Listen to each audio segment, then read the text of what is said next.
In this video, we're going to show you the perfect itinerary for southern Portugal. One of the questions we get asked most is how to build the logistics to combine the capital Lisbon with the fairy tale palaces of Sintra and the paradise beaches of the Algarve. To do this trip comfortably and truly enjoy it, we recommend at least 10 days. That's why we've prepared a super complete 10-day itinerary with the best of Lisbon and the Algarve, detailed day by day. If you have less time, you can cut the day trips, but it would be a shame. So let's get started. When is the best time to visit southern Portugal? In our opinion, the best times are spring, from April to June, and fall, in September and October. The weather is perfect, not too hot and not too cold, and prices are better. Spring is beautiful, with the flowers in Sintra. We recommend avoiding July and August. It's summer, the high season. It gets very hot, especially in Lisbon.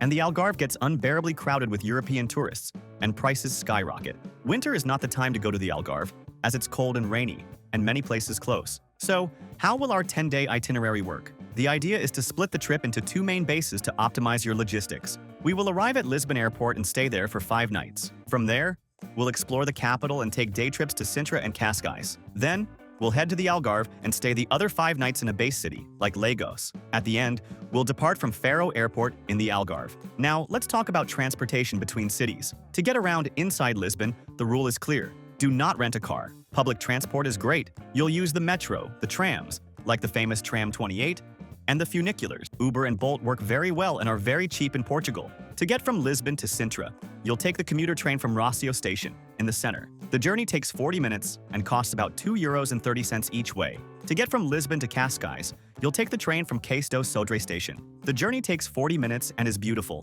running along the coast. Now, the main transfer, from Lisbon to the Algarve. You have 2 great options. The first, and most relaxing, is the high-speed train, the Alpha Pendular. You take the train from Santa Apollonia, or Oriente station in Lisbon, and in about 3 to 3.5 hours, you'll be in Faro or Lagos. The ticket costs from €32. The second option is to rent a car in Lisbon and drive south. The drive takes about 2.5 to 3 hours. And to get around inside the Algarve? For this itinerary, a car is essential. It's impossible to get from one beach to another without a car. The most beautiful beaches are far apart, and public transport is poor. The golden tip is, take the high-speed train from Lisbon to Faro or Lagos, and rent the car when you arrive in the Algarve. Keep the car for your 5 days there, and then return it at Faro Airport. Pay attention. The main highway in the Algarve, the A22, has electronic tolls. When you rent the car, you must also rent the automatic payment device, like the Via Verde, to avoid headaches. It costs about €2 per day. Staying in a good area will make your trip much easier. You'll be close to all these tourist spots. This itinerary has 2 base cities. In Lisbon, lodging is spread out. The most charming neighborhoods are Alfama and Bairro Alto. The disadvantage is the steep hills. The most practical and flat area is Baixa and Chiado. You'll be in the center of everything, near the metro and restaurants. It's our recommendation. In the Algarve, the choice of base changes your trip. In our opinion, the best base city is Lagos. It's a beautiful historic town with great restaurants, and it's next to the most famous landscapes like Ponta de Albufeira is the other popular option. Its advantage is that it's in the middle of the coast, making it the best logistical base. The disadvantage is that it's the party capital, very focused on British mass tourism. We created this custom map, which explains exactly which is the best region in each of these base cities. If you stay in Baixa, Lisbon, and Lagos, you can't go wrong. We'll leave the link to this map here on the QR code on the screen and in the video description. We created it on the hotel site we always use, as it always has the best prices. There, you can put in your travel dates and see all the hotel options within that location, at the lowest prices. We'll also leave links to the hotels where we've stayed. In every destination, we always recommend one that is very cheap and super well located, and another that's a bit nicer, in the same location, but a little more expensive. They are great options. An important tip to save on lodging is the advanced booking strategy. The good hotels in the Algarve sell out many months in advance for the summer. This is why we love using this website. Besides having the lowest prices, it has free cancellation for almost all hotels. You can book as early as possible to guarantee a much lower price. And if you need to cancel later, it's super easy and costs nothing. And remember that in the link below, we always organize everything you need to plan your entire trip for the best price. The sites we use to plan our trips and that have everything much cheaper. Travel eSIM, travel insurance at half price, tickets for all attractions, good and cheap hotels we've stayed at, cheap car rentals, and the global account to carry money paying much lower fees. And the links already contain automatic discounts, as we are always updating them. so save and use this page that will make your trip much easier. Now, let's get to the day-by-day plan. Day 1. Arrival in Lisbon and Alfama. Arrive at Lisbon Airport. The easiest and cheapest way to the center is by metro. The Red Line takes you there in 30 minutes. An Uber is also cheap, about 15 euros. Check into your hotel. Spend the afternoon exploring the oldest neighborhood, Alfama. It's a labyrinth of cobblestone alleys and colorful houses. Walk up to São Jorge Castle. The ticket costs 15 euros. The view from the top is the most spectacular in Lisbon. On the way down, stop at the viewpoints, Miradouros. The Miraduro de Santa Luzia is the most famous. For dinner, Alfama is the birthplace of fado music. We recommend booking a dinner at a fado house, like Clube de Fado. A dinner with a show costs about 50 euros per person. Day 2. Belém. The discoveries and the custard tart. Today, we're going to the neighborhood where the caravels departed. From Praça da Figueira, take tram 15, get off, and go straight to the line at Pastéis de Belém. This is the original factory from 1837. The tip is, don't wait in the huge line for takeaway.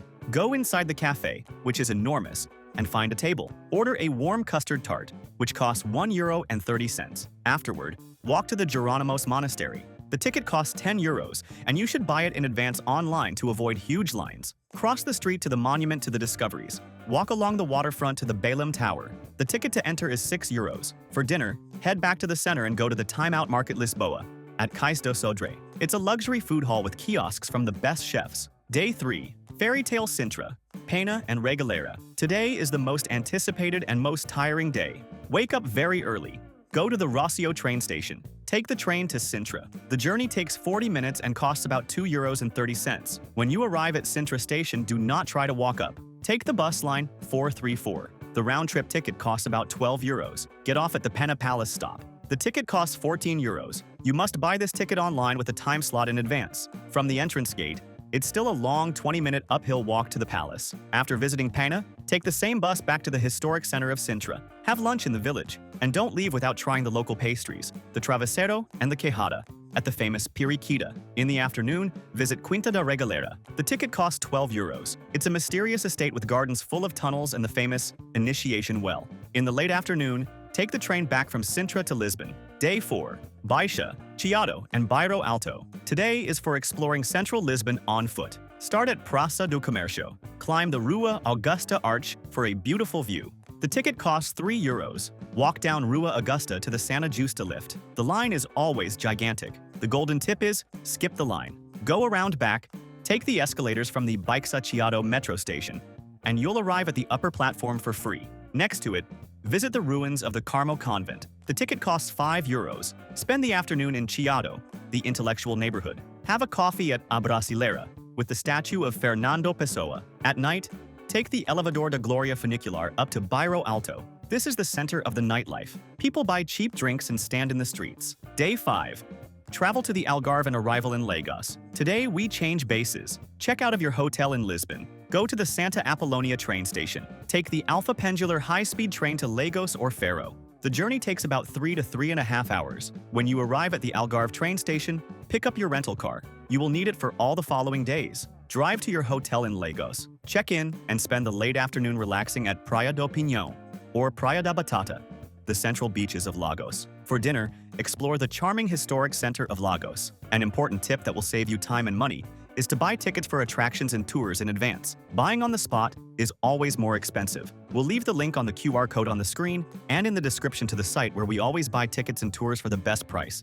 It's the largest tour site in the world and has practically everything there. Skip the line tickets for Pena Palace, tickets for São Jorge Castle, and most importantly, the Beniguel Cave Boat Tour, Kayak Tour, all at the best price. And you can buy in any currency, saving on fees. Day 6. Lagos, Ponta da Piedade, and beaches. Today is for seeing the most famous postcard of the Algarve. In the morning, go to Ponta da Piedade. The main attraction is the small boat tour. You can get it at the Lagos Marina. The tour lasts about 1 hour and 15 minutes and costs about 20 to 25 euros per person. The boat goes into the grottos. It's unmissable. Afterward, explore Ponta da Piedade from above. Walk along the wooden boardwalks for spectacular views. For lunch, head back to the center of Lagos. Tasca do Kiko is an incredible fish tapas option for a mid-range price of 40 euros per person. In the afternoon, visit the most famous beaches in Lagos. Praia do Camilo, with its wooden staircase, is beautiful, and Praia da Dona Ana is one of the most famous. Day 7. Beniguel Cave and Marinha Beach. Today, we head east. Get in the car and drive for about 30 to 40 minutes to Banagal Beach. The goal is to see the Banagal Cave. Pay attention, you cannot get there on foot or by swimming. You can only reach it by sea. The best way is by kayak or stand-up paddleboard, which you rent at Banagal Beach. It costs about 30 euros per hour. This way, you can go inside the cave and stand on the little beach. For lunch, eat at one of the simple restaurants on Banagal Beach. In the afternoon, drive 5 minutes to Praia da Marinha. It has been voted one of the most beautiful beaches in the world. It's the classic Algarve setting. This is where the famous Seven Hanging Valleys Trail begins. Return to Lagos at the end of the day. Day 8. Day trip to Sagres, the end of the world. Today we're going to the far west. Take the car and drive 40 minutes to Sagres. Sagres has a wild surf vibe. Visit the Sagres Fortress. The ticket costs 3 euros. Then, keep driving to Cabo de São Vicente. This is the southwesternmost point of continental Europe. It was known as the end of the world. The attraction here is the lighthouse and the view of the giant cliffs. The sunset here is considered one of the best in Portugal for dinner. Return to Lagos. Day 9. Falésia Beach and Vila Moura. Today we'll see the chic side of the Algarve. Drive for about 1 hour from Lagos to Praia da Falésia. It's a beach that stretches for kilometers, famous for its incredible red and orange cliffs. It's great for walking at low tide. Spend the morning at the beach in the afternoon.